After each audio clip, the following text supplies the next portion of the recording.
and members, and Josipa is here with us as well. So, Josipa, please, if you want to say hi to the group.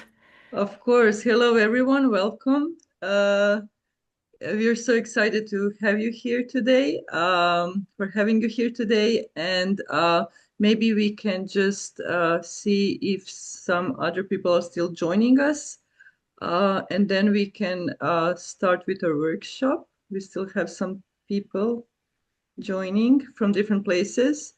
And maybe while we are waiting, we would really appreciate if you can put your names into a chat and maybe let us know where you're from, because we have people from all over the places, and maybe a little bit about your background if you want to share, because it would be really interesting to see who is with us today. We'll have some opportunities to also get to know each other better, but yeah, if you could tell us a little bit about you, about yourself into a chat, that would be really nice, and put it into a chat. Mm, Thank you. thank you.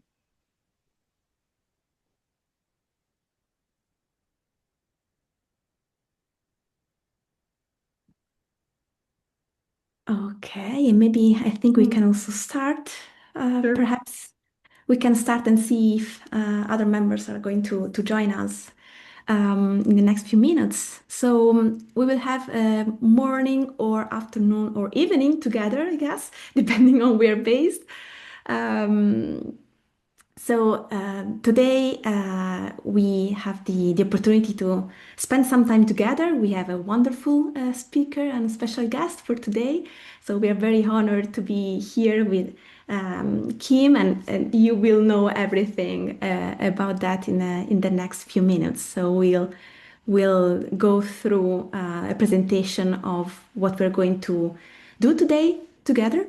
And so we can start perhaps from a very brief overview on the Contemplative Education Network. It might be that maybe some of you are new to it, so maybe we can move to the next slide so that I can show you where we come from, so where this initiative was born. And actually, we go back to 2024, so it's a pretty fresh slash new network, international network, and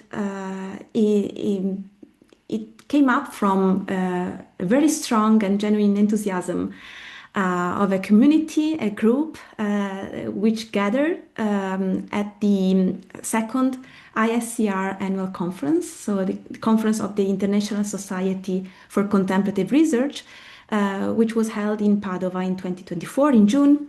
It was a shared enterprise, so different institutions co-organized this conference together with ISCR. And so everything started there. And then what's the main uh, core, let's say the what's the provisional steering committee staff and who is supporting us very patiently. So basically here you can see the people who have been trying to support the network and the whole community. So Josipa and I already shared our briefly our greetings with you, and we also have Harold Roth, who is here with us, and he is going to kindly offer some guidance for a meditation practice today. And we also have Gabor Karsai, who unfortunately cannot be here today, and our great support team. So Anne, who is here supporting the meeting, and then Derek, who is not able to be here, unfortunately, but he's always supporting the whole team. So we started dreaming about the network, and the motivation, which actually has been pushing us through the different activities, the very heartfelt need for a consistent space where we could gather all together, share ideas, collaborate, share research projects, and so on. So we started taking action actually, forming a provisional steering committee and starting to explore how to build up a community there where an interdisciplinary network could start actually taking action. And we have some main aims, so to speak.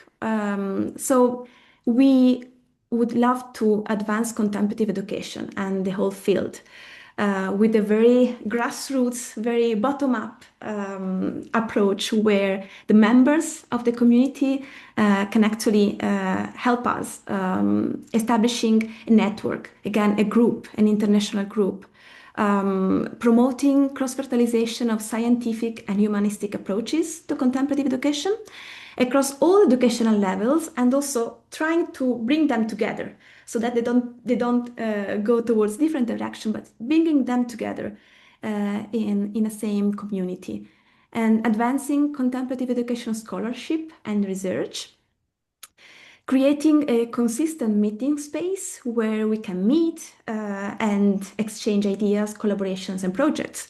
Also organizing models, standards, and manuals for programs in contemplative education, and fostering also a scientific documentation on the societal impact of contemplative education.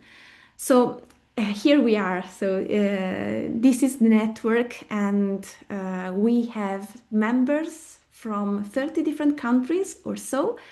And as for February 2026, we have 524 people on our mailing list. So we are happy to be growing step by step. And here you can see a sample of the different disciplines and fields we come from. So a very huge variety of them. And we already held 5 virtual workshops and meetings for the CEN members across the last 2 years, so 2025 and 2026. And you have an example of what was the very last workshop in February 2026. And we had 2 wonderful speakers, and we had John Kabat-Zinn and Sarah Shaw talking about mindfulness and the different aspects connected to this world. So now I would like to briefly sketch what are the 3 main priorities of the network, which are reflected by 3 different working groups. And we have one working group which is called Network and Curriculum Development and Resource Sharing. And this is the working group Josipa and I have been facilitating in the past 1 year or so. And this is the network who is proposing this very workshop for the whole CN members. So we are happy to also see the different facilitators who are going to help us and to support this meeting coming from this working group, for instance. And then we have another working group, Mentorship and Support Systems. And if you are curious about it, of course, you can contact Harold Roth, Professor Roth, who's here, and you can also ask for specific questions in case you want some details on that. And then we have a third working group on advocacy and awareness, so that we can actually work in order to raise the sensibility about the field's issues, also with the policymakers and institutions. So we try to work together with 3 different strands, let's say. And please join us if you want to be to support the network in any way you feel. You're more than welcome to contact us, to write to us. We have this email address for the network, and you can find everything in our webpage. So you can also see different materials coming from the previous workshops, so that you know what we are working on. And we are also creating a CN members database, which is part of the work of this very working group, the one with supporting this meeting today. So the network and curriculum development and resource sharing working group. So we created a database which has been populated by different pieces of information that you all have uploaded in the database itself. So if you join the network, you can be part of this database and let your work be seen by other colleagues, and you can also see who are there, who is there. So who are the other colleagues you can find in the network, so that you can also collaborate and contact different members. And we, as a working group, will work on initiatives to make this database be lively and to organize different meetings based on that. So the brief overview on the network is over, and Josipa is going to welcome you all for the menu for the day. Thank you very much. Thank you, Chiara. Thank you. Maybe we forgot to say that two of us will be your hosts today, but together with facilitators who will be also introduced soon. And we will try to make this next 2.5 hours really as comfortable as possible. So please stay with us. We have really exciting program for the coming hours. And we're so excited to have really a wonderful speaker today with us, Dr. Kimberly Schoenet-Reichel, and she will give a talk, but also we'll have opportunity to all together discuss and reflect on what we will hear.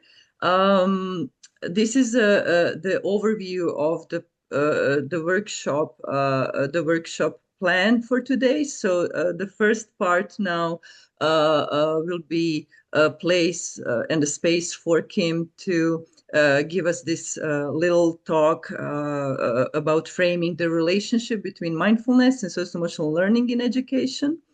And after that, we will split into a little virtual breakout groups and rooms facilitated by our dear colleagues from CEN.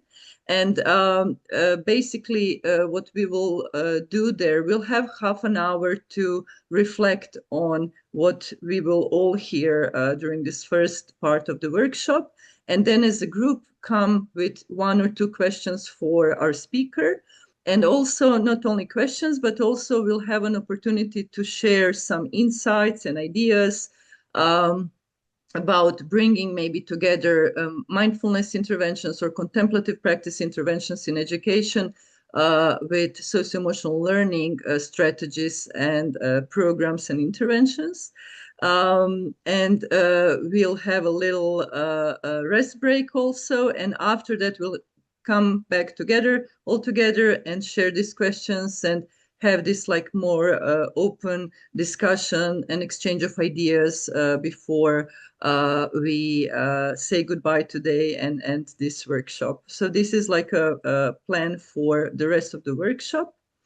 But before we start, we thought, and we always trying to have a little bit of meditative practice whenever we meet. It would be much, much nicer to meet in person, but it's unfortunately not possible yet because we are coming from all different places. But yeah, we always try to bring contemplation into our meetings. So today, our dear friend Hal offered to lead a short meditative practice. So please, Hal, the floor is yours. The internet floor, wherever that is. Uh, Welcome, everybody. I'd like to introduce to you and walk you through a short contemplative practice which really represents for us a critical first-person embodied way to examine different contemplative practices, different contemplative practice techniques from different traditions. This is drawn from my experience with Rinzai Zen practice of over 40 years. So I call it Zen-based embodiment training. We've developed it here at Brown. So a couple of things. We're going to focus on breathing but we're going to orient our attention to our integrated mind and body in the present moment. So the stiller your body, the stiller your mind. And so I assume most of you are sitting on chairs, so please put both of your feet flat on the floor and choose a good hand position, either cupped on your knees or in the East Asian mudra with left hand down, right hand on top, making a circle and resting that circle, your wrists on your upper lap and the circle itself on your lower abdomen. And so begin by taking 3 deep and relaxing breaths into your whole body-mind in space and time. Noticing any areas of tension and relaxing them.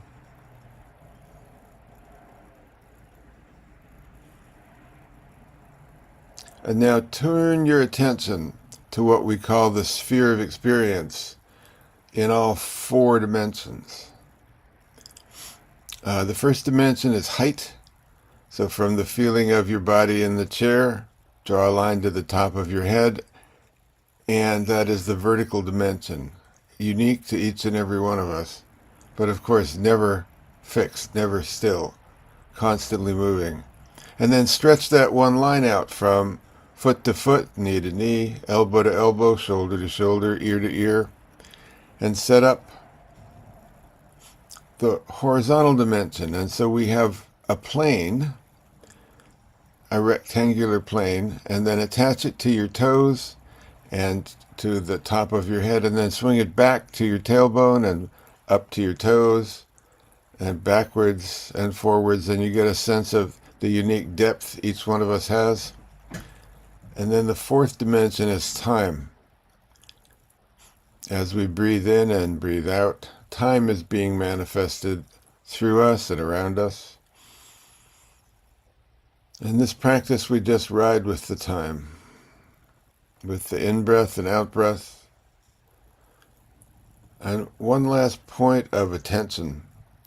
Within our spheres of experience, all the way down to the abdomen, we breathe fully down into this space, typically known in China and Japan as the cinnabar field. 3 finger widths below your navel and halfway between the front of your abdomen and your tailbone. Often this is the place we find balance when we're sitting up or when we're sitting on cushions.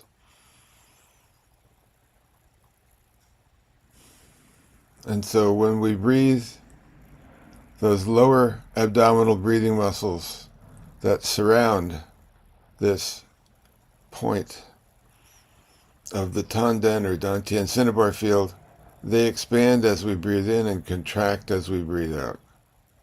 And so what we're going to do for the next few minutes is simply breathe fully into our sphere of experience all the way down to our abdomen. And then as those abdominal breathing muscles contract, we're going to breathe out. 3 bells signals the beginning of the sit. And as the bells ring, allow yourself to fully embrace the sound and float into the present with the bells.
If your attention gets pulled away into a train of thoughts and images, feelings, perceptions, not a problem. Perfectly normal.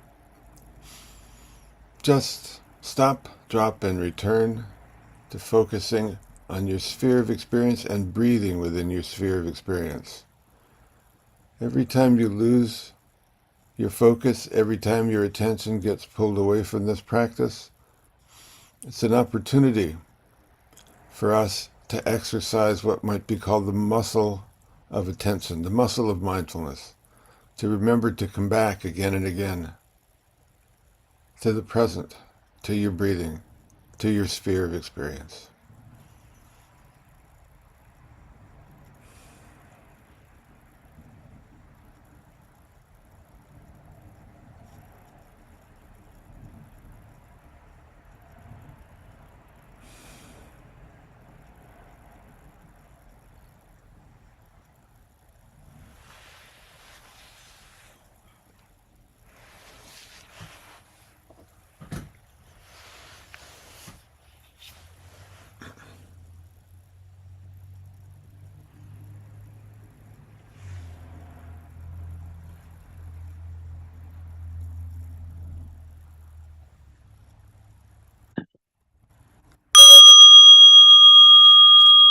Okay, slowly open your eyes and return to an awareness of the room you're in and the computer you're sitting in front of.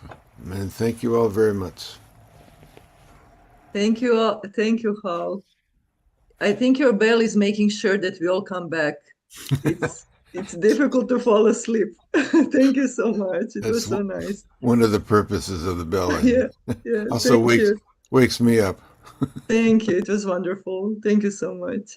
Okay, before we go back to our dear guest, let me just say that we will be recording this first part of the workshop and that we hope that that's okay with everyone, because not all CN members could be here today, and they asked if they could see at least this first part where Kim will share her thoughts and ideas.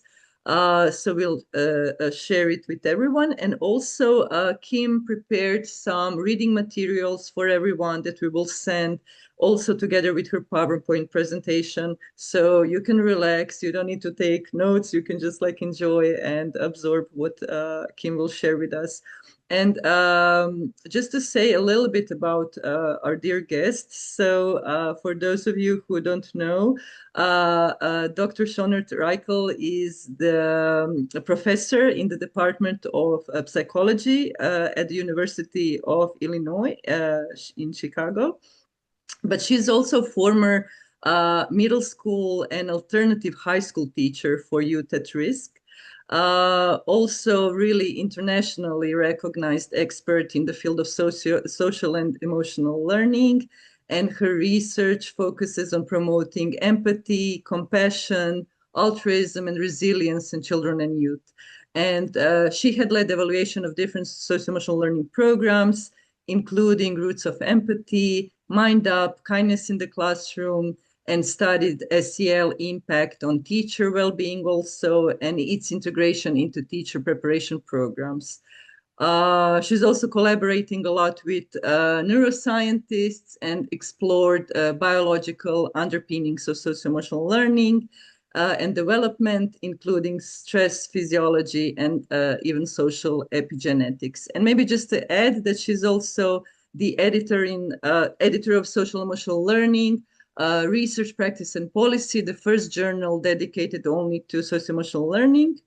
And since 2006, she has participated in dialogues with Dalai Lama also on compassion and educating the heart, which is featured in a documentary movie, The Last Dalai Lama. It's really a pleasure to have you here today, Kim.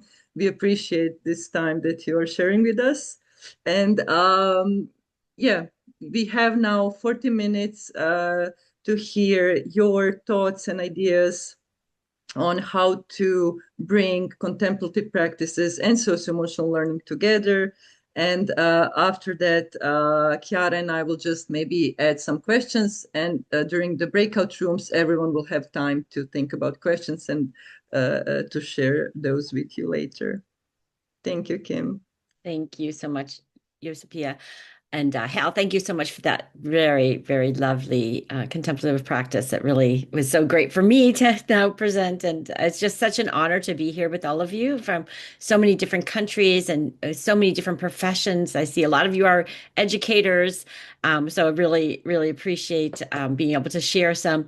I have a lot of materials I'm going to try and cover, but we'll see what we get to. I'm going to share my screen now, and I just want to say that my PowerPoint, all of you will have that. So please feel free if you need to use it for anything else, and also lots of resources. So and I'm really looking forward to having a time for questions as well. So can you see my screen, everyone? All good? You got it? Yes. Oh, perfect. Let's just see if the slides will Yeah. shift. It works perfectly. Perfect. Okay. So the title of the talk is really Teaching for Humanity, Mindfulness and Social Emotional Learning in Schools. As you heard, I'm a professor at the University of Illinois, Chicago. I've been here back into the US. I grew up in Chicago, but I went to the University of British Columbia in Vancouver, Canada, and taught there for 30 years. So I feel very Canadian as well, especially now. I feel more Canadian these days in the US. Just have to make that kind of statement there. So I have three things I'm going to really cover: some sort of background and definitions of these constructs, a bit about the science of social and emotional learning and mindfulness, and then I have a couple of examples I'm going to show you of programs that integrate mindfulness and social and emotional learning. Just some background and definitions. This is a quote that I've used in a lot of my talks. Educating the mind without educating the heart is no education at all. And I always ask people to try and figure out who said this, who can, and I know there's some philosophers in here, so I'm thinking some philosophers might know this, but this idea of integrating sort of education of the heart into education is not so new. And in fact, it was Aristotle who said this quote centuries ago. So the integration of educating the heart into regular education is not so new. What is really new, though, is that we now have the science supporting this.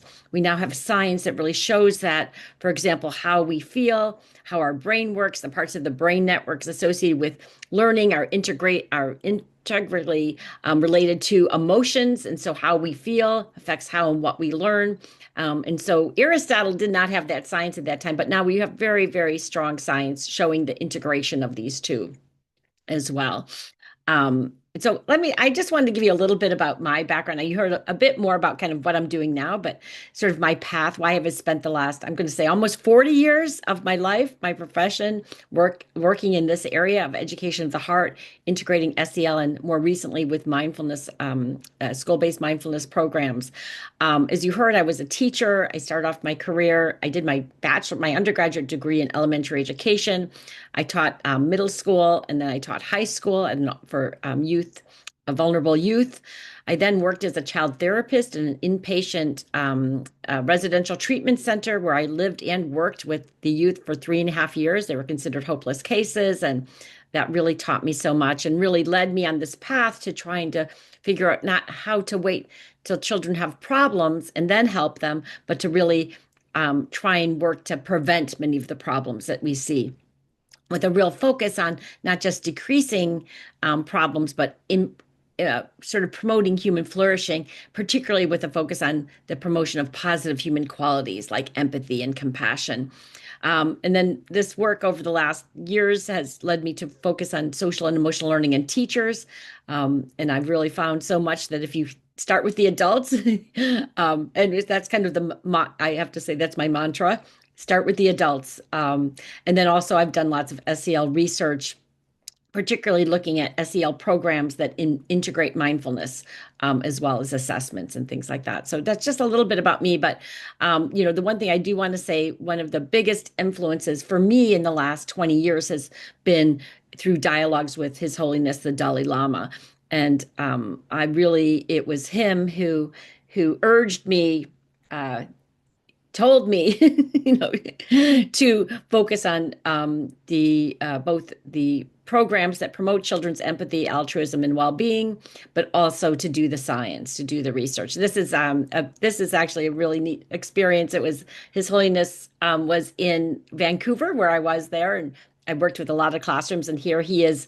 I don't know if you see him over there with Jimpa, and one knows Jimpa La, and doing a gratitude practice with fourth graders that are practicing through the Mind Up program, a program I've done. But if you see, this is really the wish of His Holiness was his hope is that one day formal education will pay attention to what he calls education of the heart. So really important to say. And I have to say, at the time I was beginning to do this research, there wasn't a lot of acceptance on focusing on positive human qualities and empathy and compassion. So much of the work was focusing on, bullying and really the negative aspects, and not so much the promotion of this. So I really it influenced me. So as you see, here's a bit of my timeline of all these different conversations I've had with His Holiness, the Dalai Lama, across many different places. And he also always told me one thing. This is one of my favorite, where I was in southern India at a monastery, and a Drepung monastery, talking to him about this research on educating the heart. But the audience was about 2,000 monks, which they're a really great audience, I just have to say. But the lessons I learned, and this really sort of set me on the stage of this integration of SEL and mindfulness, was number one, prioritize education of the heart. Number two, the importance of science, the importance of the research, of really having the scientific foundations of this work. His Holiness always describes himself many times as he says he's 50% Buddhist and 50% scientist. He really wants to do that. And the third one, and this is really something that I've learned from him, is this idea of really listen to the children, really see their experiences and talk with them. And that has really informed my work in the last 20 years. So why now do we need to focus on this? And I just have a couple of stats. The idea that we know that the well-being of children, adolescents, and educators is in crisis right now. We know, for example, 44% of high school students reported feeling sad or hopeless. Some research out of the US and the Center for Disease Control. Global studies also indicate a steady decline in children's and adolescents' mental health. Research highlights these multiple sources of stress these days for children and adolescents, for example, like social media. And we also know in a recent poll that educators are under stress, especially after the pandemic or during the pandemic, that 52% of teachers reported significant burnout, higher than any other profession, higher than doctors, higher than nurses, that teachers were really. And in another study that we did, we found about 40% of teachers planned on leaving the profession earlier than intended. And so there is a growing global teacher shortage that we have to really deal with. We also know from some of the work I did, Josipa mentioned that I have done some work on sort of stress physiology. And so one of the studies I did was this idea of looking at stress contagion in the classroom. We know emotions are contagious, that if you're happy, if you're around a group of happy people, you'll kind of catch that happiness. And we also know stress is contagious. If you're around a group of really highly stressed people, even if you're not really stressed, you'll catch that. And so we wanted to see in the classroom how this operates. And so we went into classrooms of children ages 10 to 14 and their teachers, and we asked the teachers to complete a measure of their own stress and burnout. And then we asked the students to give us their cortisol. Okay, so cortisol is a stress hormone. We all have it. Healthy patterns peak about a half an hour after waking, decrease throughout the day. If you're highly stressed, it stays kind of high. And to get it, you give saliva. And just so you know, the children love, just 4th to 7th graders or 10 to 13-year-olds love to give spit. They really did. They had lots of fun with the study. We presented it as a science study and they loved it. But what was fascinating were our findings, where we found that those classrooms in which teachers had the highest levels of burnout, as reported on their self-report surveys, had children with the highest levels of cortisol, indicative of high stress. And so what it really told us was anytime you really are focusing on trying to promote well-being in the students, you need to to also focus on the educators in the classroom. So the classroom is a system, and it really underlined for me the importance of educator well-being, which isn't a whole, but anyways, we'll talk more about that as well. So what now? And what we know is in the research, we focus so much in education. I have to say, in general, we focus on intervention. We wait till children fail, till they fall, till they are having problems. Then we come in, throw the life preserver, pull them back up. And yet, what we know is what we need to do is prevention. And I saw some people even on this call are on prevention science, and this idea of prevention, because we now know how to equip students, children, and adolescents with the life vest, those tools that will help them stay afloat.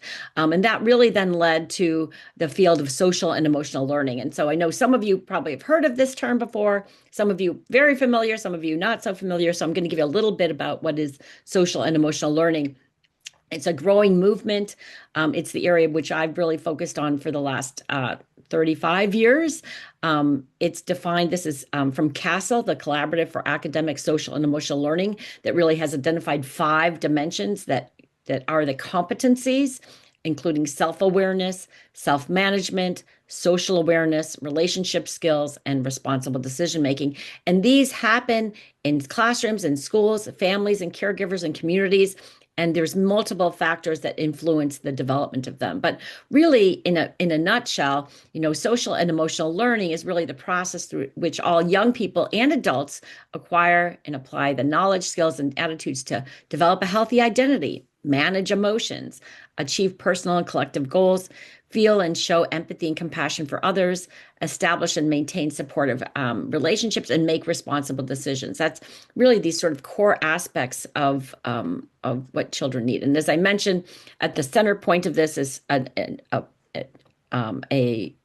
organization called CASEL that really began in 1995 and really addresses this. And the person who really helped start this, the co-founder of CASEL, is Daniel Goleman, and Danny has been involved with many talks with His Holiness around this idea. And I'll talk more about a book he did with Destructive Emotions. But Dan basically wrote a book in 1995 called Emotional Intelligence, and really through showed decades of research really showing that your IQ accounts for only 10 to 15% of your life success, of real world outcomes, like how you succeed.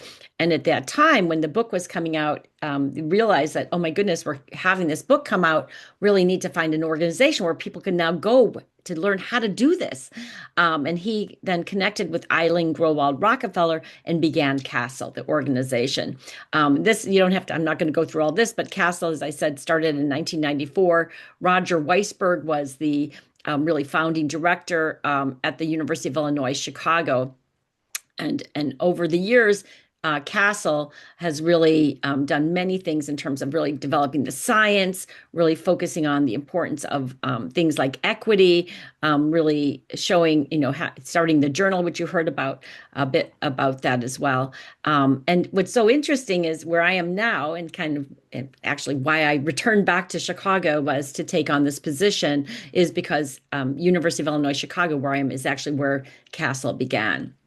Although right now it's a not-for-profit, it's separated in 2008. There's been several handbooks on social emotional learning, one that came out in 2015, another that came out in 2024. My colleagues and I wrote another handbook looking at social and emotional learning in action as well. You heard there's now a journal that officially launched 3 years ago. And I want to highlight it for all of you because it's fully open access, which means you can go on it right now and find any articles you want on social emotional learning. There's several on mindfulness, teachers. To date, we've published over 150 articles. And what's so great about the journal is that we have 4 sections, one that's empirical research, one that's kind of perspectives or thought, and then one just for practice and one for policy. So we really, I want to, anybody's interested in submitting something, contact me. We're really interested in hearing from practitioners and writing articles, as well as policymakers and researchers. So it's really a journal for the field. Just so you note, there is a article publishing cost that goes along. So when you go to the website, you'll go, oh my goodness. But just so you know, because it's sponsored by CASEL, if you don't have the money from a grant to publish in it, CASEL covers it. So it's fully covered for articles. So I just want to highlight that. And there's a lot more if people want more, you can contact me. But SEL is growing around the world. There's policy now in place across many jurisdictions. For example, I was in British Columbia, Canada. I worked with the Ministry of Education to legislate SEL as an integral part of the education system in 2016. I was in Japan last year. I saw some people were in Japan as well. I was in South Korea in October. I've been in Israel. I've worked with the Ministry of Education in Colombia. There are many ministries of education across the world that now are putting social and emotional learning as part of their curriculum, as part of their mandate, and making it mandatory part. So I really have to say, in the U.S., I won't go into all the things, but there's some politics involved with SEL. There's some states that have banned it. I'm not going to go into all of that. It has something to do with diversity, equity, inclusion. But in the U.S., actually outside of the U.S., it's growing really wide. I work with the OECD, if some people are aware of the Organization for Economic and Cooperative Development. They're now integrated SEL into all their assessment tools and other ways as well. So anyway, so SEL is really growing. Oh, so what does the science say about SEL? I'll just tell you a little bit. Roger P. Weisberg, who was the founder of CASEL, as I mentioned, and he really, unfortunately, he passed away a couple of years ago. It's his position that I actually have now. He was a close friend of mine, as the Novo Foundation Endowed Chair in SEL. But Roger said that research has clearly shown that social emotional competencies can be taught, that schools are appropriate places to teach them, and that SEL can make a positive difference in young people's lives. There's now decades of research, hundreds of studies showing that SEL skills predict important adult outcomes. One study showed that children who have these pro-social skills, particularly in kindergarten, who help others, who listen, who cooperate, are more likely, they follow them into their 20s, are more likely to graduate from high school, earn a college degree, and find stable employment. We know through the neuroscience that these skills can be taught. They're malleable.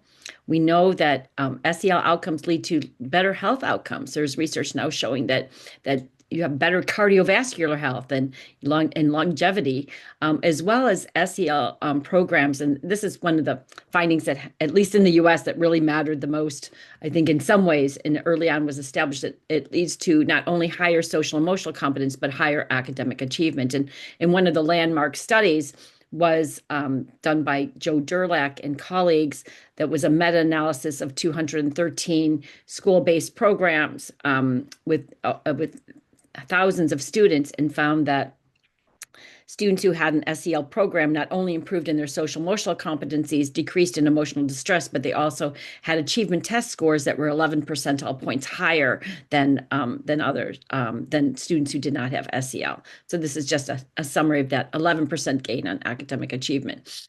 What we know, though, is that social emotional learning is not just another piece to put in. It's not another thing on the plate. It is the plate. It's foundational to how students learn. And we really talk about there's a systemic approach to SEL of sort of three key ingredients where you need to take into account the SEL of the students, the SEL of the educators, and the learning context. And just the SEL of the educators, which the research I've done for the last decade, essentially says the key research finding is to reach the children, care for educators. And we know that educators are really the engine that drives social and emotional learning.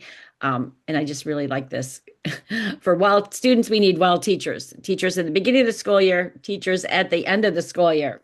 Some of your teachers can relate greatly to this. So what about promoting mindfulness in school? So, and how did I come about to mindfulness? Really, I wasn't a person who, I started with social emotional learning. I worked with children with difficulties. I worked in teacher education. And then in 2005, I got connected to the Garrison Institute, which at that time was starting a scan of programs that integrate mindfulness practices. I had started doing research on a program called Mind Up that was in Vancouver that integrated mindfulness practices into an SEL program in positive psychology. And so I was brought into this area to say, what is the integration of mindfulness, and what does the science say? So this just gives you a little bit of the sort of background of the contemplative programs and research. Rob Roser, some of you might know Rob. I think he's in the picture from the ISCR uh, in Italy. Rob and I co-edited a book on Handbook of Mindfulness Education. I am going to use that. I have a free copy for all of you. I'll put the PDF into the resources so you all can see that. Rob and I are doing another a volume 2, a second edition where we have 2 volumes, Handbook of Mindfulness and Compassion and Education.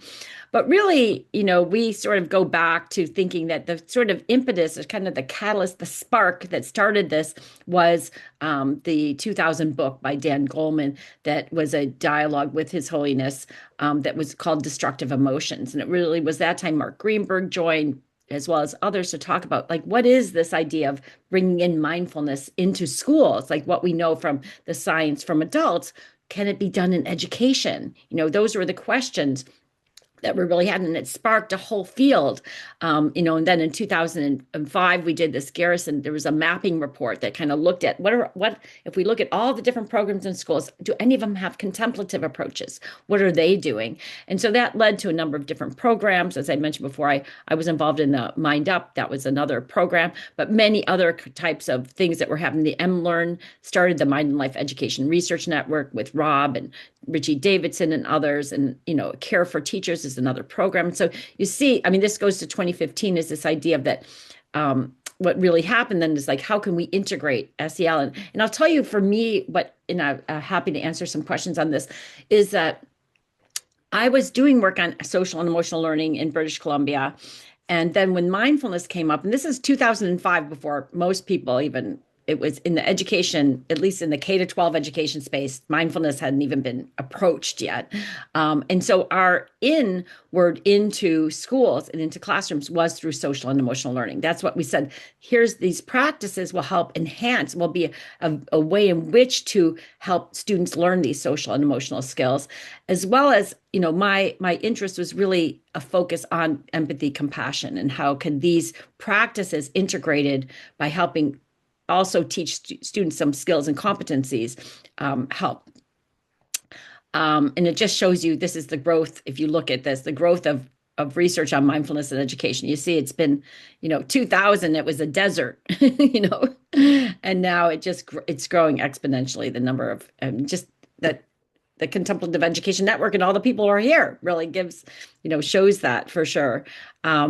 So what is the link between social and emotional learning and mindfulness? And there's an amazing chapter in the book that you're going to get, on Handbook of Mindfulness Education by Molly Lawler. And Molly, who worked with Mark Greenberg, who kind of talked about this, sort of showed like, what is that intersection? Well, we know self-awareness, it's one of the competencies. Well, mindfulness can help understand the nature of mind and self, help develop emotional awareness.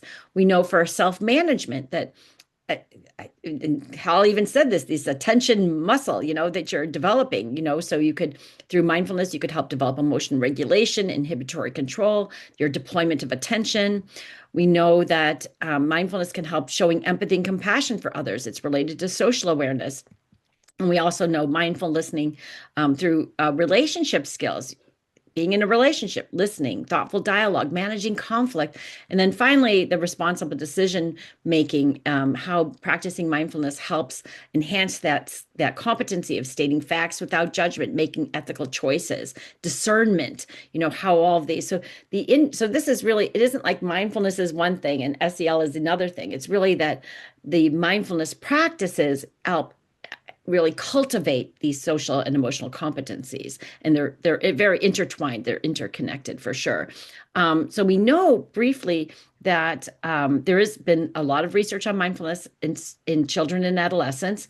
I will say overall, so there's a great brief. You also will get that by Rob Roser and colleagues that sort of did a whole review of much of the research on mindfulness in schools, and really showed that it leads to improvements in mindfulness and self-regulation, reductions in anxiety and depression, increased physical health, and as well as improvements in social relationships. However, just so you know, so it isn't like everything's good.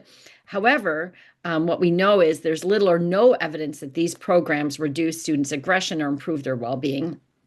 Many of the studies are poorly designed with like no control group, poor measurement, not good size samples, not not strong effects. There's new, and some of you might have heard of the Myriad study. Someone's in the UK, a Myriad study that really shows like no effects. And now there's been 3 other studies saying the same thing of just mindfulness only programs. And then there's, I think there's a lack of clarity about what constitutes a mindfulness program in schools. I think I've written about this in terms of that. And so really what's missing is that most of the mindfulness interventions that are just pure mindfulness are just mindfulness. They don't include compassion and ethics. Most are really short, and SEL programs tend to be longer. And the other thing is teachers may not be sufficiently trained or embodied in terms of the programs. And so what we know now is what programs are effective, and I'll just end here in a minute, is that programs that embed mindfulness with SEL practices as well, so that there's an integration of including adding mindfulness onto a social and emotional learning so that students are practicing their social emotional skills using mindfulness as a way to enhance those, but also learning other kinds of ways to support their relationships. So for example, one program that combines SEL and mindfulness is this Mind Up program that I talked about. It brings in neuroscience, mindful attention awareness. Students 3 times a day do a brain break. It brings in positive psychology of like practicing gratitude and acts of kindness and savoring happy experiences, and has SEL components. It's really fun. The students from kindergarten, they learn about their brain, the prefrontal cortex, the amygdala, and hippocampus. They actually learn about their brain before they learn about practicing mindfulness. And it really helps them understand the physiology. And just, kids love learning about their brain. Like no one teaches them about their brain. They just love learning about their brain. And as I said, they do a brain break 3 times a day where they do basically listening to a bell. Thank you, Hal, for showing that. That's what the kids do. They listen to a bell. They take a moment, they breathe. And this is some kids. Oh, I love this. This is in a springtime in Vancouver. This is a kindergarten class in the back doing mindful listening as they listen to the sounds of spring and just are paying attention. You look at their face, like they just are so calm. I do have to mention to you, I started this research with going in with skepticism. Okay. I have to tell you, as a scientist, I'm kind of like, I don't know if it's going to work. I don't know if the kids are going to like it. I guess that, the little kids are never going to be able to do this. They're never. You know what? The 2 experiences I had that really showed me. One is the older kids said, finally, you're teaching something in school that's useful, And secondly, the little kids got it better than the older kids. It's like the older kids, their brains were too, like the little kids are like, oh yeah, I can do this. This is great. So it was really quite fascinating. Just the Mind Up program is offered in lots. I'm not going to go through all this, just to say that we found lots of I have done, now 6 studies on Mind Up, increased math, decreased stress physiology, more pro-social, my whole thing, happiness, optimism, self-compassion.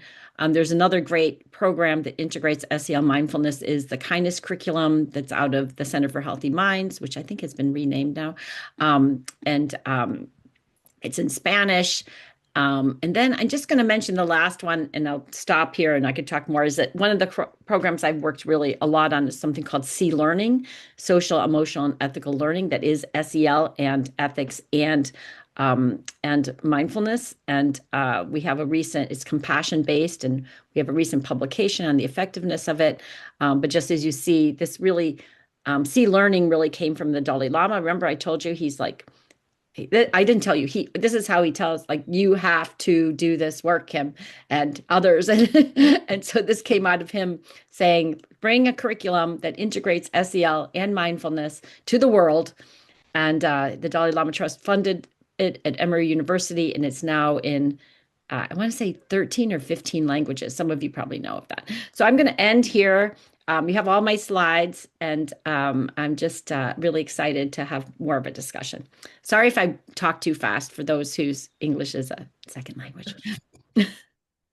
Oh my God, thank you, Kim. This was like so inspiring. At least I have thousands of questions, and I believe that the others feel like that. Thank you. This is so interesting. I believe that every slide could be like 2 hours coffee and talk about all the things that you have mentioned.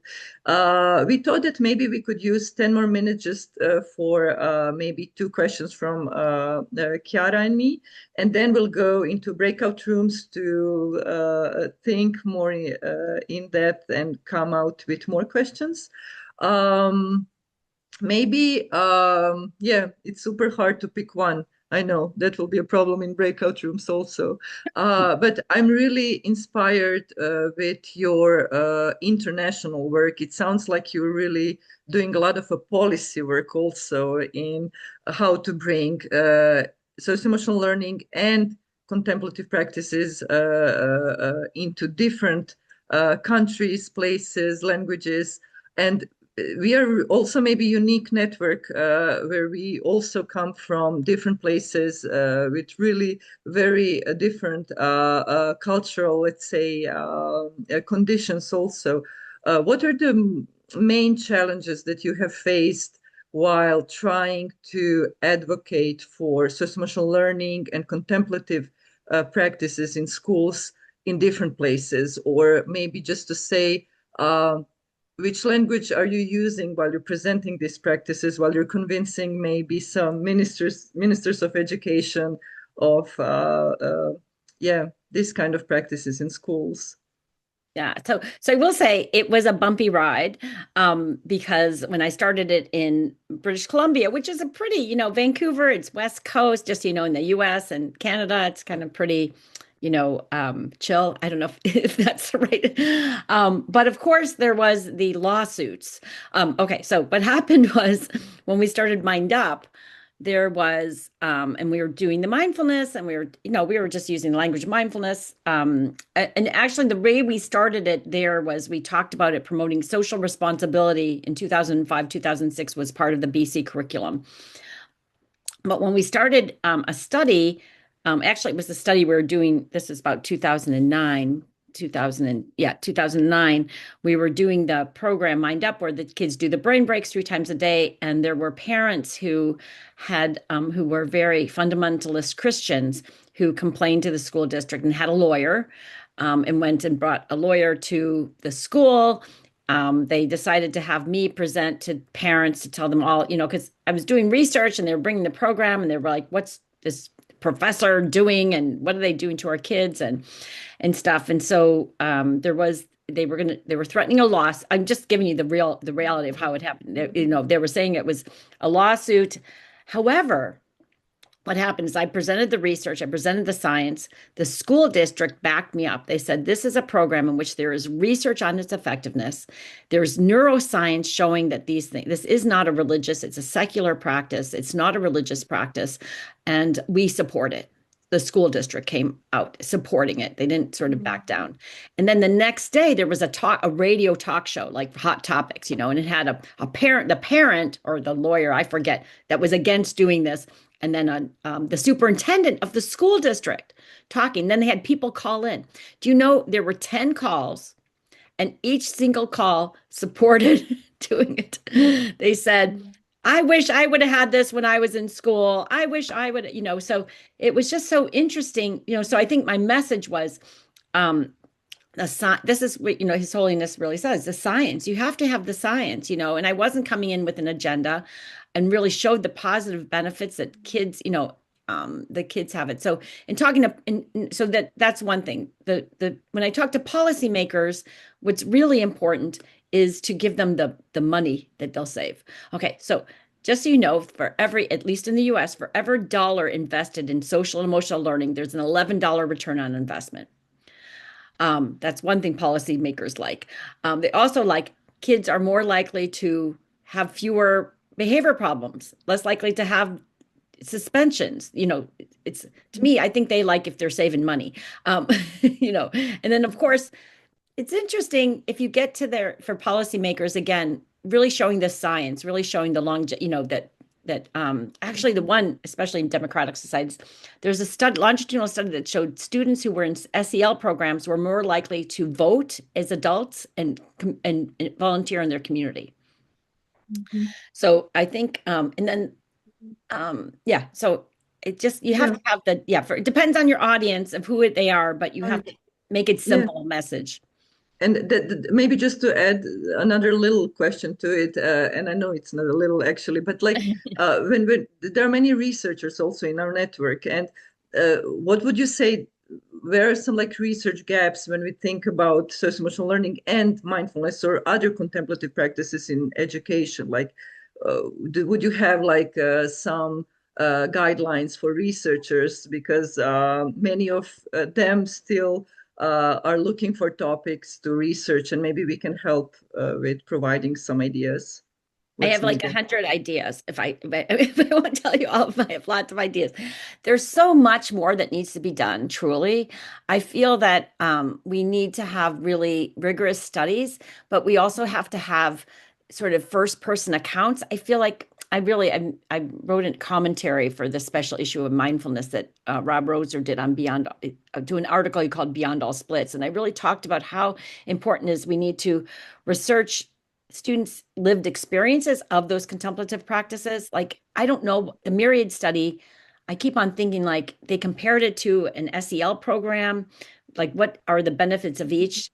What's the value? You know, what we haven't studied is all the value added of mindfulness into an SEL program. Like looking at an SEL program as it is, and then doing a mindfulness component and see what does it do? I feel the other one is really teachers. Sorry, I have so many ideas, but I really am interested, and we just have little bit of data on this about teachers teaching the program, how it improves themselves.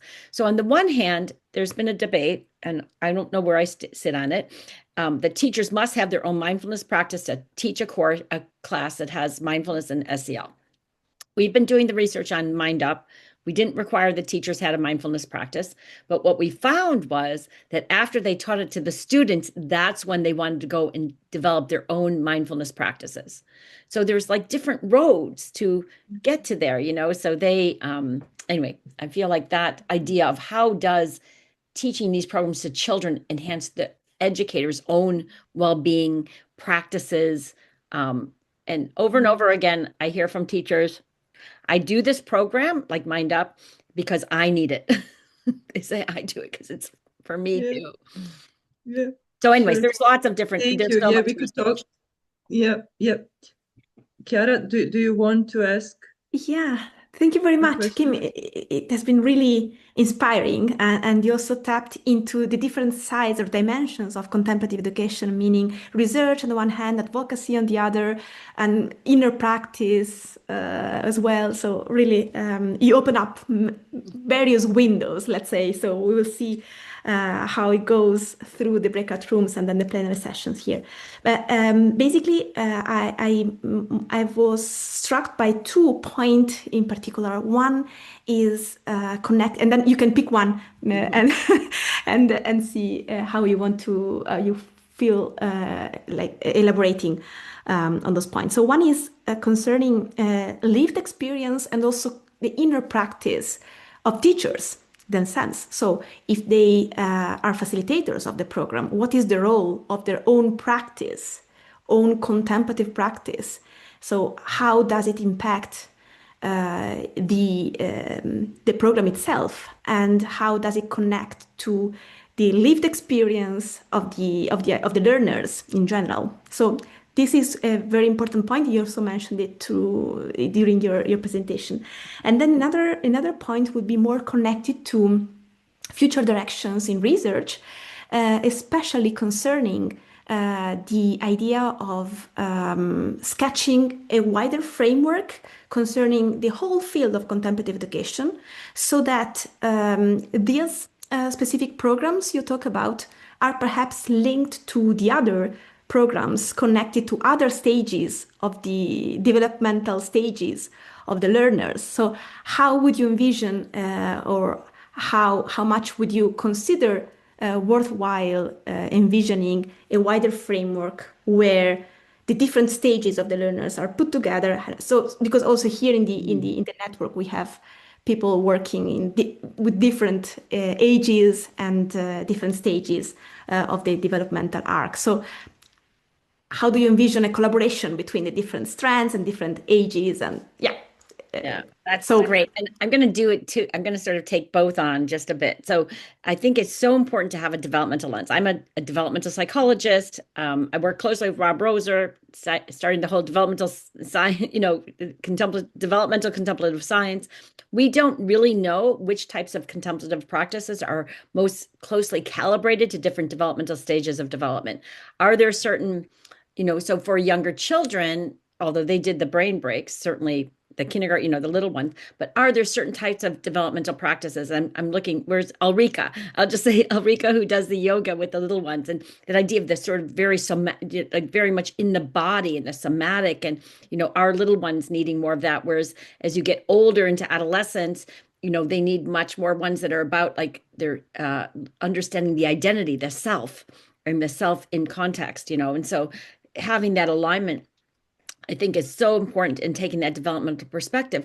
And so one of the things that I've seen happen for educators who have their own contemplative practice, that it's been a sort of, can I say, double-edged sword, if that's kind of, I don't mean to be so, anyway. So on the one hand, they come in to their classrooms and they want to help give their students that experience, and they know how to do it. They know the things, but sometimes if they don't have a developmental lens, they actually do activities that are so out of sync with where the kids are, so coming into a classroom going, I remember starting this meditation. Let's all do a 15-minute meditation. I'm starting out with that, and so you have these let's say sixth graders, 12 and 13-year-olds, and they're just like, I can't, like, they turns them off. And so I worry sometimes if we don't have educators who have have the practice and the developmental lens, that they'll actually sour or turn kids off of doing mindfulness practices because they make it painful. I don't know. I'm not that it's all not painful, but you know what I mean? They make it feel like, oh, this is boring. I never want to do this again. Oh, we did that mindfulness. Oh my God, I can't. Don't bring me near it again. It sounds like teachers' education is super important. And we have some people here I saw who are with us today working and teaching there. So bringing these topics there might be really very useful. I'm afraid we will need to continue Yes. because we still need to do